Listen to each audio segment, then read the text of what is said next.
HSBC's recent announcement regarding Georges Elhedery's compensation package and revised environmental targets has sparked significant controversy. The bank's proposed plan dramatically alters its previously stated climate goals, pushing back the timeline for achieving ambitious targets from 2030 to 2050. This significant shift represents a considerable weakening of its commitment to environmental sustainability, a move that has drawn sharp criticism from environmental advocates and concerned stakeholders alike.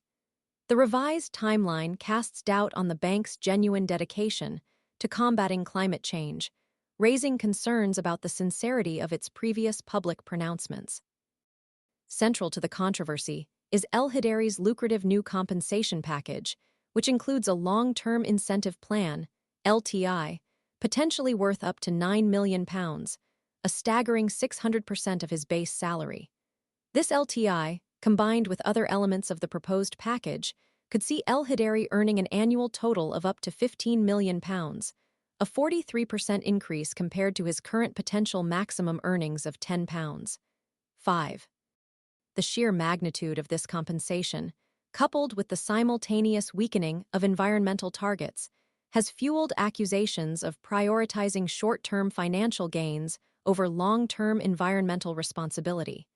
Critics argue that this juxtaposition sends a deeply troubling message, suggesting that the bank is willing to compromise on its climate commitments to reward its executive leadership.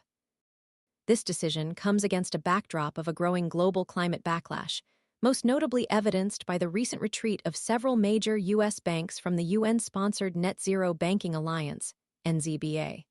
The withdrawal of Citigroup, Bank of America, Morgan Stanley, Wells Fargo, and Goldman Sachs, 6 of the largest financial institutions in the U.S., reflects a broader trend of resistance to ambitious climate targets, fueled by political pressures, and the U.S. administration's policy shift towards supporting the oil and gas industry, exemplified by President Trump's actions, has undeniably contributed to this climate of skepticism and wavering commitment among financial institutions. The juxtaposition of HSBC's weakened climate targets with Elhedery's substantial pay raise creates a narrative of conflicting priorities. Critics contend that this decision undermines the credibility of the bank's public company.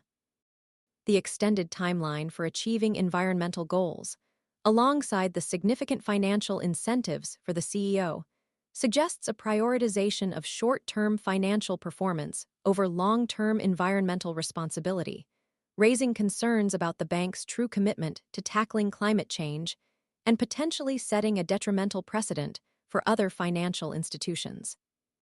The long-term implications of this decision remain to be seen, but the current backlash suggests that the bank's actions will face considerable scrutiny and potentially significant reputational damage. The situation highlights the complex interplay between corporate financial incentives and environmental responsibility in the face of growing global climate concerns.